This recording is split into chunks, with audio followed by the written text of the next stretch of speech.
Welcome back અને મહત્વના સમાચાર સ્થાનિક સ્વરાજ્યની ચૂંટણીને લઈને તો બસ હવે થોડા જ દિવસમાં ચૂંટણીની જાહેરાત થઈ જશે।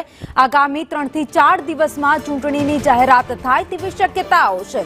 ચૂંટણી આયોગે તૈયારીઓને આખરી ઓપ આપવા માટે કહી દીધું છે તો 23 જાન્યુઆરી સુધી મતદાન મથકોને આખરી ઓપ આપી દેવામાં આવશે અને 27 જાન્યુઆરી સુધી સંવેદનશીલ મતદાન મથકોની યાદી પણ તૈયાર કરી દેવામાં આવશે। તો ફેબ્રુઆરીના બીજા અઠવાડિયામાં મતદાનની શક્યતાઓ દેખાઈ રહી છે। વધુ અપડેટ સાથે સંવાદદાતા હિરેન રાવલ અમારી સાથે જોડાઈ ગયા છે। હિરેન, છેલ્લા ઘણા સમયથી સ્થાનિક સ્વરાજ્યની ચૂંટણીઓ ક્યારે થાય તેની રાહ જોવાઈ રહી હતી, હવે 3 થી 4 દિવસમાં જ જાહેરાત થશે।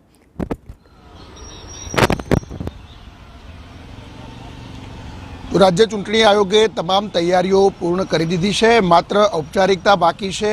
આજે અથવા તો બુધવારે ચૂંટણીઓ જાહેર થાય તે પ્રકારની સંપૂર્ણ શક્યતા દેખાઈ રહી છે। બુધવારની શક્યતા વધુ દેખાઈ રહી છે કારણ કે રાજ્ય સરકારની કેબિનેટ બેઠક અને ત્યાર પછી બપોર પછીના સમયે આ ચૂંટણીઓ જાહેર થાય તેવી પ્રબળ શક્યતા દેખાઈ રહી છે। અત્યારે જે ચૂંટણીઓ જાહેર થશે એ માત્ર તાલુકા પંચાયત, જિલ્લા પંચાયત, નગરપાલિકા અને મહાનગરપાલિકાની જે સામાન્ય ચૂંટણીઓ અને પેટા ચૂંટણીઓ છે એની જાહેરાત થશે।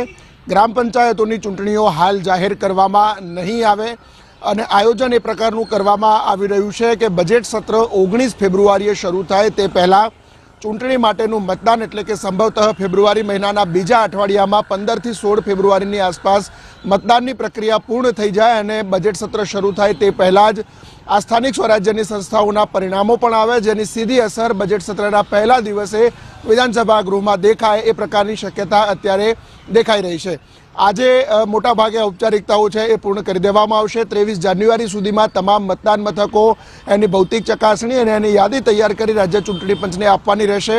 આ સાથે જ 1 ફેબ્રુઆરી સુધીમાં સંપૂર્ણ પ્રક્રિયા પૂરી થાય ફોર્મ ભરવા અંગેની આ પ્રકારની એ માટેની તૈયારીઓ પણ રાજ્ય ચૂંટણી આયોગ કરી રહ્યું છે।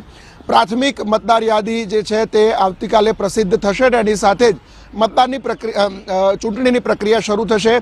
ખેડા જિલ્લા પંચાયત, જૂનાગઢ મહાનગરપાલિકા આ બંનેની સામાન્ય ચૂંટણી ઉપરાંત 73 જેટલી નગરપાલિકાઓ છે, આમાં ખાસ બનાસકાંઠા જિલ્લા પંચાયત અને બનાસકાંઠાના 2 ભાગ થયા એની ચૂંટણીઓ આ સાથે નહીં યોજાય। આ ઉપરાંત જે નવી મહાનગરપાલિકાઓ બનાવવામાં આવી છે એ નવી મહાનગરપાલિકાઓમાં જે નગરપાલિકાઓનો સમાવેશ થયો છે ઉપરાંત વિજાપુર સહિતની નગરપાલિકાઓનો વિસ્તાર વધારો કરવામાં આવ્યો છે, ત્યાં પણ કામગીરી બાકી હોવાના કારણે એમની ચૂંટણી આમાં જાહેર નહીં થાય।